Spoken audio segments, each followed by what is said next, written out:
اچانک انسان کا دل کسی چیز پہ آ جاتا ہے، یہ انسانی فطرت ہے، تو اس پہ پکڑ نہیں ہے۔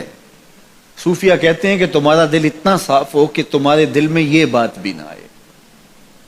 غنا تمہیں نصیب ہو جائے، لیکن اس کے باوجود ہم بشر ہیں، کمزور ہیں، تو کسی شخص کے پاس کوئی چیز دیکھی اور للچا گیا دل اس کی طرف، اور پھر اس کو حاصل کرنے کے لیے کوشش میں، تردد میں لگ گیا، دل میں خیال بھی آتے ہیں، وسوسے بھی آتے ہیں، اور ایسی ایسی خواہشات جنم لیتی ہیں کہ انسان خود اپنے پہ ہنستا ہے، لیکن ایسی خواہشات جس کی اتباع میں چل پڑا، جس کی خواہش میں چل پڑا، تو یہ ہلاک کر دینے والی چیز ہے۔ آرزو کا پیدا ہو جانا، حتیٰ کہ آرزو تو آرزو رہی، وسوسے کے پیدا ہو جانے پر بھی پکڑ نہیں ہے اگر اس کی اتباع نہ کی جائے۔ صحابہ نے حضور سے عرض کیا، حضور ہمیں ایسے وسوسے آتے ہیں کہ اگر ہم بیان کر دیں تو قتل کر دیے جائیں، اتنا غلیظ خیال بعض اوقات انسان کے دل کی تختی پہ آتا ہے، دماغ کی سکرین پہ ابھرتا ہے۔ تو فرمایا کہ تم کیا کرتے ہو؟ تو انہوں نے کہا کہ ہم اس کو جھٹکنے کی کوشش کرتے ہیں، جب اس طرح کا کوئی خیال آتا ہے تو بندہ اس کو جھٹکتا ہے، دور کرتا ہے، اور بندہ خوف زدہ ہوتا ہے اور اللہ کی پناہ میں آتا ہے، اور اس کی ایک حالت ہوتی ہے۔ تو اس حالت کا انہوں نے ذکر کیا کہ ہم تو پھر یہ کرتے ہیں، تو فرمایا کہ ذالک صریح الایمان، یہ تمہارے واضح ایمان کی علامت ہے کہ اس وسوسے کے بعد جو تمہاری طبیعت میں بے چینی اور بیزاری پیدا ہوئی،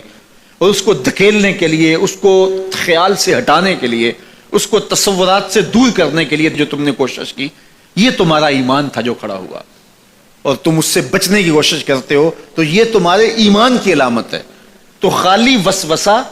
اگر کتنا ہی غلیظ کیوں نہ ہو، اگر اس وسوسے کو خیال کا حصہ بنا کے اس سوچ کو لذت کا سبب نہ بنا لیا جائے، حتیٰ کہ غیر محرم کے اوپر آپ کی نظر پڑ گئی، تو فرمایا النظرۃ الاولی لک والثانیۃ علیک، جو پہلی نظر تجھے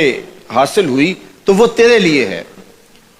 لیکن اگر تو نے نظر کا تتبع کیا اور پھر تیری نظر نے دوبارہ پیچھا کیا تو وہ تیرے اوپر وبال بن جائے گی۔ تو خواہش کا، وسوسے کا، اور کسی ایسی چیز کا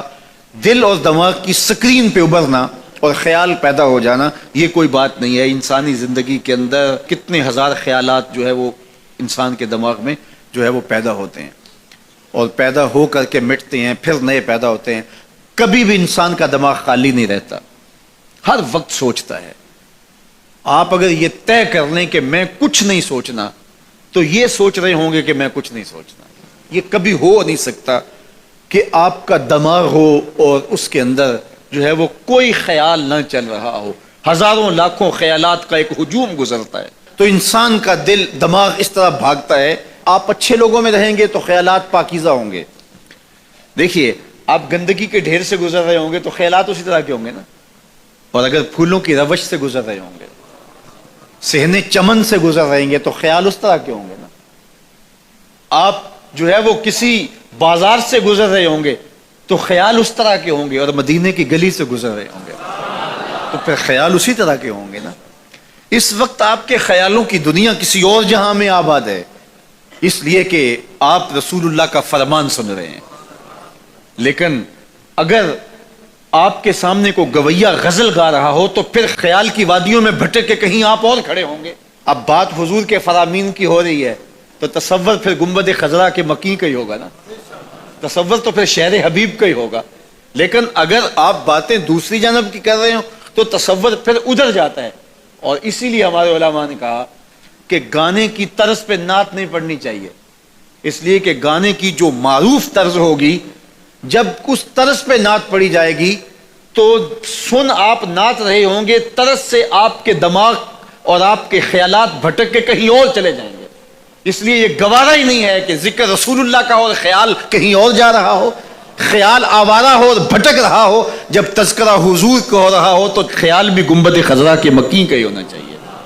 تو یہ بات ذہن میں رکھیے گا کہ یہ انسانی زندگی کے اندر انسان کا خیال بھی بھٹکتا ہے، سوچیں بھی بھٹکتی ہیں، دل میں بھی کئی کچھ آتا ہے، لیکن پکڑ اور گرفت اس وقت ہوتی ہے جب انسان اس خیال پہ اپنے آپ کو اس راہ پہ ڈال دیتا ہے. لالچ کا پیدا ہونا بھی شریعت میں ماخوذ نہیں ہے.